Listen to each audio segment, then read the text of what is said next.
नमस्ते। आज हम एक ऐसी चीज के बारे में बात करेंगे जो हम रोज करते हैं, लेकिन शायद ही कभी उसके बारे में सोचते हैं। खाना खाने से पहले की प्रार्थना। ये सिर्फ एक रस्म नहीं है, बल्कि ये हमारे खाने, हमारे शरीर और हमारे मन के साथ हमारे रिश्ते को पूरी तरह से बदलने का एक बहुत ही पावरफुल तरीका है। एक सवाल है, जरा सोचिए, आखिरी बार कब ऐसा हुआ था कि खाने से पहले आपने सच में अपनी थाली को देखा हो, उस पर ध्यान दिया हो। आज की भागदौड़ वाली जिंदगी में हम अक्सर बस पेट भरने के लिए खाते हैं, ये सोचे बिना कि हमारी प्लेट में रखा हर निवाला असल में एक आशीर्वाद है।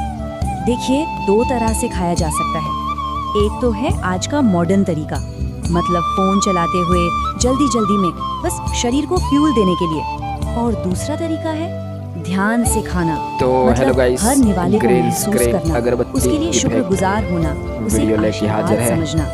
ये सिर्फ दो ये अलग अलग कंटेंट कॉपीराइट तरीके फ्री नहीं है, आप ये यूज एक कर सकते चॉइस हो। है जो हम हर रोज हमारा करते वीडियो हैं। आपको अच्छा लगे तो वीडियो को लाइक कर इसी दीजिए, बात को थोड़ा और हमारे और चैनल पे गहराई नए से आए हो तो समझते प्लीज हैं, चैनल को क्योंकि सब्सक्राइब भारतीय कर दीजिए, संस्कृति में साथ में बेल खाना आइकन सिर्फ प्रेस पेट करके ऑल भरने पे की लगा चीज दीजिए, नहीं ताकि हम है, जब ये भी वीडियो उससे अपलोड कहीं करें ज्यादा आपके है। पास सबसे पहले हिंदू कल्चर नोटिफिकेशन में आए। खाना सिर्फ भूख मिटाने के लिए नहीं होता, इसे तो देवी अन्नपूर्णा का एक तरह से प्रसाद, उनका आशीर्वाद माना जाता है। और बस यही एक विश्वास, यही एक सोच खाना खाने से पहले प्रार्थना करने की प्रथा की जड़ है। ये तरीका है सम्मान दिखाने का, आभार जताने का। तो कौन सा है वो मंत्र जो इस पूरी भावना को अपने अंदर समेटे हुए है? चलिए देखते हैं। ये श्लोक आपने शायद कहीं ना कहीं सुना होगा।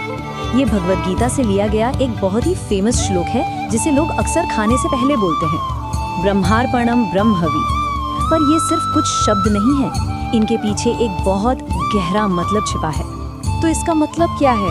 देखिए, ये श्लोक कहता है कि जो अर्पण करने का काम है वो ब्रह्म है, जो चीज अर्पण की जा रही है यानी हमारा भोजन, वो भी ब्रह्म है।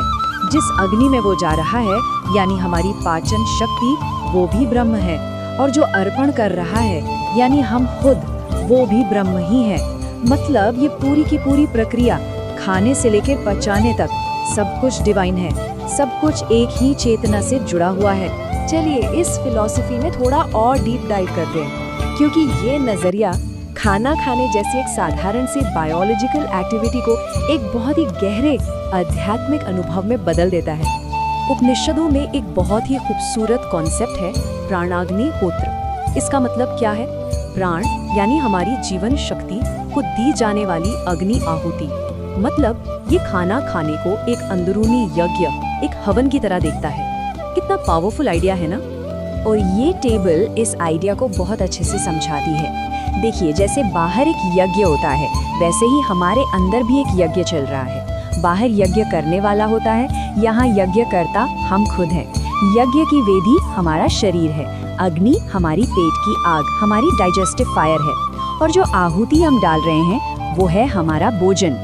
तो इस नजरिए से देखें तो हमारा शरीर ही एक मंदिर बन जाता है और खाना एक पवित्र प्रसाद या आहुति। और पता है सबसे अच्छी बात क्या है?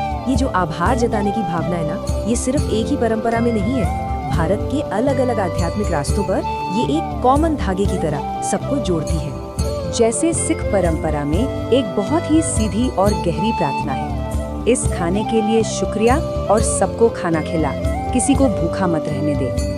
इसमें देखिए, सिर्फ अपने लिए आभार नहीं है, बल्कि दूसरों के लिए सेवा और करुणा का भाव भी है। ये प्रार्थना की जा रही है कि दुनिया में कोई भी भूखा न सोए, और यही भावना हमें जैन धर्म में भी देखने को मिलती है। वहाँ भी ये कामना की जाती है कि विश्व में कोई भी भूखा न रहे, साथ ही सभी साधु संतों को बिना किसी रुकावट के पोषण मिलता रहे, इसकी भी प्रार्थना की जाती है। तो मतलब करुणा का भाव यहाँ भी सेंटर में है।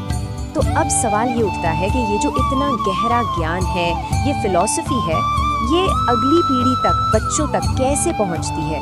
कैसे ये एक जिंदा जागती परंपरा बनी रहती है? और इसका जवाब है बचपन से दी गई सीख में।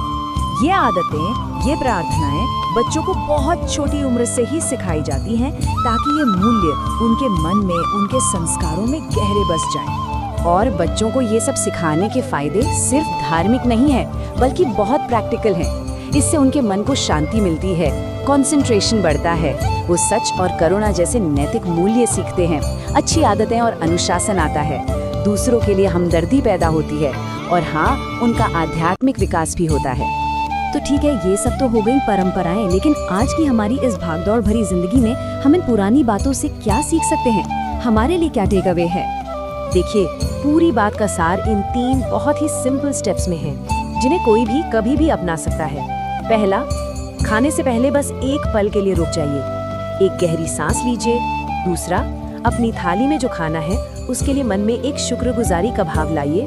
और तीसरा और सबसे जरूरी, बिना किसी डिस्ट्रैक्शन के, मतलब फोन साइड में रखकर, टीवी बंद करके, पूरे ध्यान के साथ अपने खाने का स्वाद लीजिए, उसे एंजॉय कीजिए। तो आखिर में बस यही एक सवाल है जिस पर हम सब सोच सकते हैं, जब हम अगली बार खाने बैठेंगे तो वो हमारे लिए क्या होगा?